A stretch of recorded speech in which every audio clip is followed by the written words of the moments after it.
بسم الله الرحمن الرحيم. كلامي عن الزمالك اللي احتمال يهبط.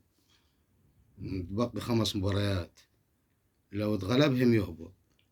سيريو المدرب الجديد اللي جاي، انت بتلعب ايه؟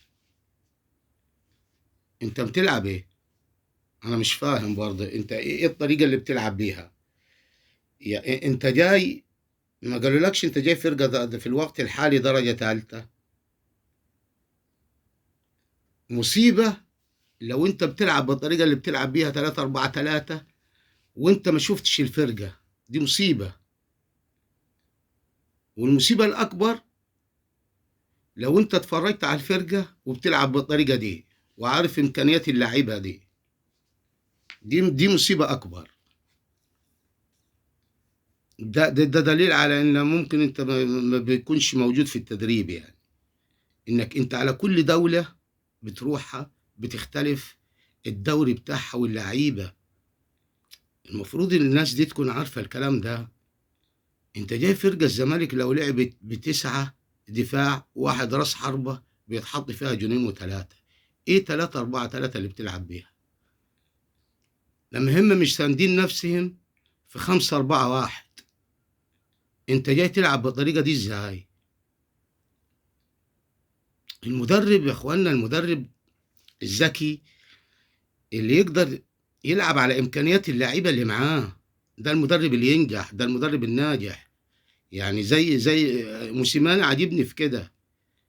موسيماني برضه طبعا هو في افريقيا وطول عمره متواجد بالنسبة لأفريقيا، والدوري المصري مش بعيد عليه، فهو مدرب ذكي. عرف يلعب ازاي وعرف يطلع بال3 نقاط ازاي في ظل ظروف النادي الأهلي. كان اللاعيبة متدهورة، كان بياخد بطولة أفريقيا ودوري عام. أنا عايز أقول لك المدرب الناجح دايما اللي يلعب على إمكانيات اللاعيبة الموجودة معاه. يعني كولر أول ما جه قلت لكم ماليش، يعني ما شافش افريقيا، ما يعرفش حاجه عن الدوري المصري، ما قراش. ما طبعا النادي الاهلي يختلف. النادي الاهلي قعد معاه طبعا سيد عبد الحفيظ وسامي قمصان وفرجوه على الفيديوهات افريقيا وازاي والدوري المصري. راجل ذكي جدا، عرف يتعامل على امكانيات اللعيبه اللي معاه وعرف يلعب على كل مباراه ازاي وبيلعب بانهي طريقه، الطريقه المناسبه لكل مباراه. فده المدرب الذكي اللي بيلعب على امكانيات اللعيبه اللي معاه. مش انا اكون في ريال مدريد في ريال مدريد دي واجي امسك قسم ثالث، ابقى العب على لعب ريال مدريد.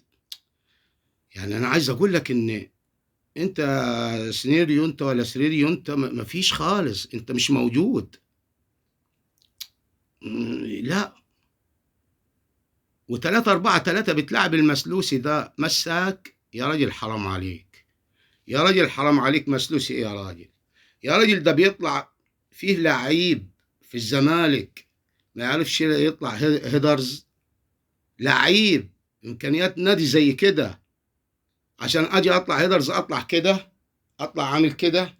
كل كوره لو تاخد مساك ايه؟ مساك ايه اللي بتلعب؟ اذا انت مدرب ما فيش خالص، اذا انت مدرب ما فيش. فما ينفعش غير المدرب المصري. انا وجهة نظري بعد حسام حسن ما يمسكش حد الزمالك. لعيبه. وانت اعلام الزمالك اذا كان خالد الغندور ولا خالد البندور ولا غيره ولا ايا كان، انت انت ماسك الاهلي وسايب الزمالك ليه؟ اتكلم، قول فين اللعيبه، فين النخوه، فين الرجوله، فين احنا عندنا مثلا شويه حريم، عندنا مستنتين، عندنا ايه ده؟ انت كل ما بتتكلم على الاهلي بيكسب، كل ما تتكلموا على الاهلي بيكسب ويوصل افريقيا وياخد دوري عام وياخد سوبر. يا ريت ما تتكلموش، يمكن يتهزم.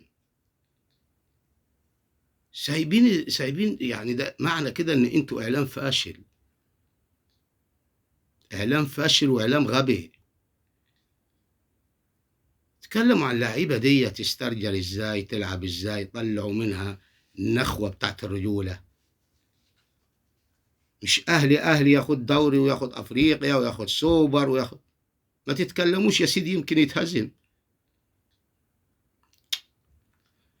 فحاجة غريبة يعني، حاجة أنا سيناريو ده مجرد عند ما لعب بالمسلوسي ده عرفت إنه مدرب تعبان، ما عندوش نظرة للعيبة، ما عند طب أنت المساك ده بص على واحد زي وائل جمعة،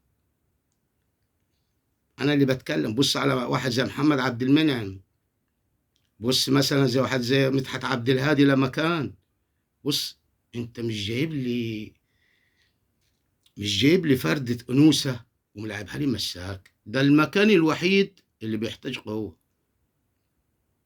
بص لياسر إبراهيم، ما هو أنا لو مدرب وبصيت للفرقة اللي قصادي المساكين عامة، حتى لو أنا ما عنديش نظرة مش هلاعب، لو أنا حطيت مقارنة عمري ما هلاعب واحد زي المسلوسي، مستحيل، يعني ده لو ما عنديش نظرة.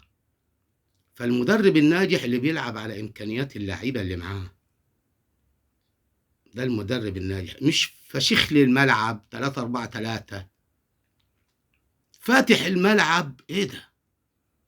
لما انت الزمالك لو لعب 5-4-1 بيبقى الملعب مفتوح، انها لعيبه ما بتعرفش تطبق صح، وانت جاي تلعب 4-3-4.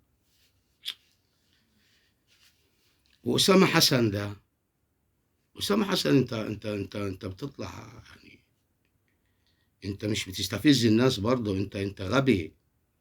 يعني انت زيزو ده، انا احب زيزو كلاعب كوره، احبه جدا، بس بتقارن، انت بتقول زيزو احسن من ابو تريكه؟ خرب بيت ابوك، ده انت مش ممكن، ده انت انسان غبي، غبي يعني، انت مش بتستفز الناس ولا لا، ده غباء. انت يعني انت حطيت مقارنة، انا هحط مقارنة بين الخطيب ورؤى، اقول لك لا ده رؤى مقارب للخطيب،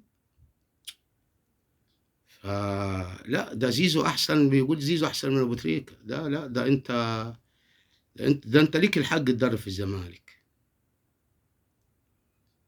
دي الزمالك دروك ما عندهاش غير العمال بس اللي هي بتتابعها يعني كتشجيع، كجمهور العمال بس بتاعت النادي، ماتشين تاني مش هيلاقوا العمال. بص لنفسكم شوي،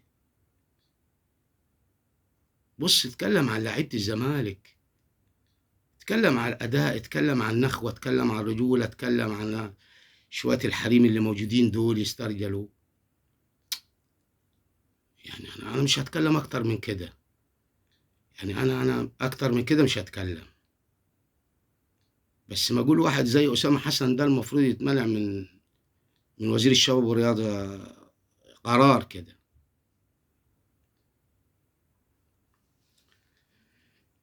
السلام عليكم ورحمة الله وبركاته.